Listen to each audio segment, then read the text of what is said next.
Olá, família, evangelizar nossa missão. A paz de Jesus, o amor de Maria e que o fogo do Espírito Santo venha conduzir esse momento. Meu irmão, minha irmã, eu me chamo Cláudia de Maria e vim meditar o Evangelho de hoje com você.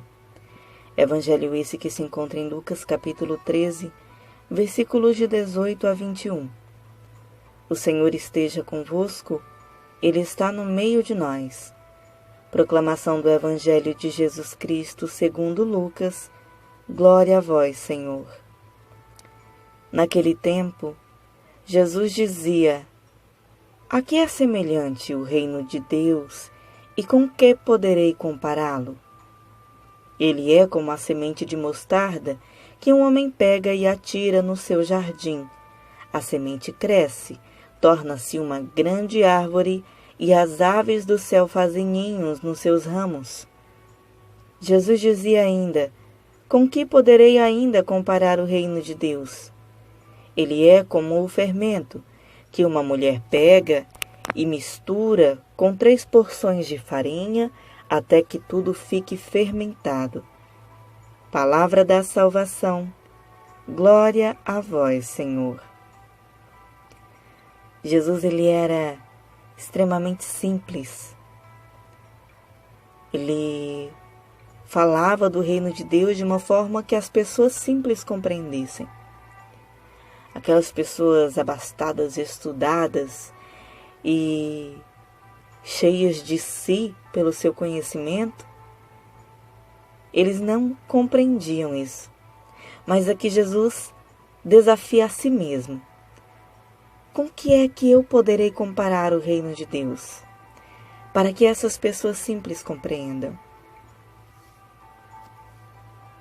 E através desse desafio, ele encontra uma resposta sublime. Ele compara o reino de Deus ao fermento ou à árvore da mostarda. A segunda etapa da viagem de Jesus para Jerusalém, ela termina com um pequeno ensinamento sobre o reino de Deus. Esse pequeno ensinamento. O reino é parecido com um grão de mostarda e com um fermento. O reino de Deus pode parecer pequeno como um grão de mostarda, mas tem força própria para crescer e se desenvolver e congregar muita gente. Quem olha o grão deve se desinteressar pela sua pequenez. Aliás, não deve se desinteressar pela sua pequenez e nem desvalorizar a sua força interna. O semeador acredita no que está fazendo, cuida da planta ao brotar e espera com paciência que os pássaros se aproximem e façam nela o seu ninho. Uma parte do trabalho é feita por quem coloca o grão de mostarda na terra. A outra parte é feita pela natureza criada por Deus. O mesmo se pode dizer do fermento colocado em 3 porções de farinha. A massa adormece e cresce. Feito o seu trabalho, a mulher espera que a natureza do fermento faça o que deve fazer. É preciso de algum tempo e de paciência para esperar. O fermento não caminha sozinho em direção às 3 porções de farinha. Alguém precisa dar-se o trabalho de colocá-lo. Colocamos uma pitada de sal numa xícara de arroz para dar-lhe sabor. Não usamos como medida uma xícara de sal para uma xícara de arroz. Basta uma pitada de sal. O sal tem força bastante para salgar todos os grãos de arroz de uma xícara de chá. O cristão é fermento na massa. A comunidade é o arbusto da mostarda. Nós precisamos ser, assim como Jesus, sal da terra e luz do mundo. É evidente que o sal, assim como o fermento, se não for misturado, irá mais atrapalhar do que servir. A verdade é que o fermento, quando é colocado na massa, ele precisa ser amassado, processado. É preciso que esse fermento seja colocado para, entre aspas, dormir. E só no dia seguinte é que é preparado o pão. E os pães, eles vão inchar com esse fermento.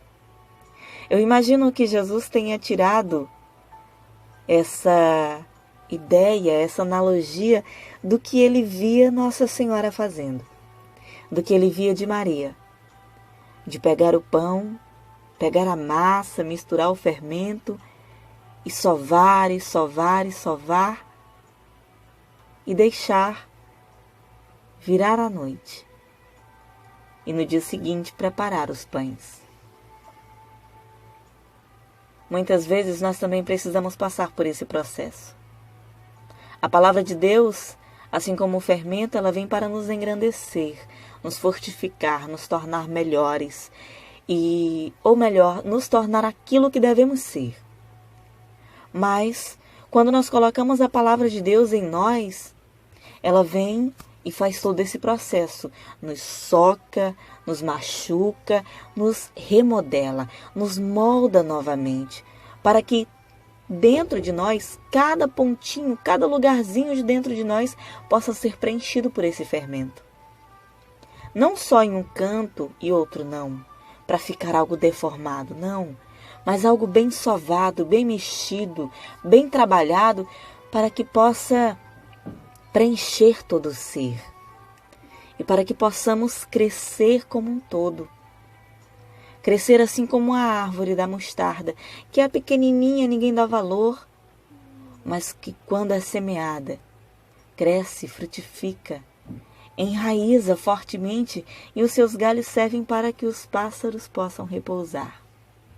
Que nós possamos também ser esse norte para os nossos irmãos. Que nós possamos também ser o tipo de cristão que aquilo que exala de nós, aquilo que sai de nós, os nossos galhos possam servir de consolo e de auxílio para o próximo. Que nós possamos aprender a ser mais como Jesus, aprender com as atitudes de Nossa Senhora e que nós possamos verdadeiramente ser fiéis a Ele, amá-lo, assim como um todo, como Ele merece ser amado, porque Ele veio e deixou em nós essa semente. Cabe a nós fazer com que esse processo seja concretizado ao todo, que nós possamos crescer, enraizar, frutificar, nos tornarmos grandes a ponto de acolher aqueles mais necessitados e cansados. Que Nossa Senhora interceda por nós. Ave Maria, cheia de graça, o Senhor é convosco. Bendita sois vós entre as mulheres e bendito é o fruto do vosso ventre, Jesus. Santa Maria, Mãezinha de Deus, rogai por nós, pecadores, agora e na hora de nossa morte. Amém.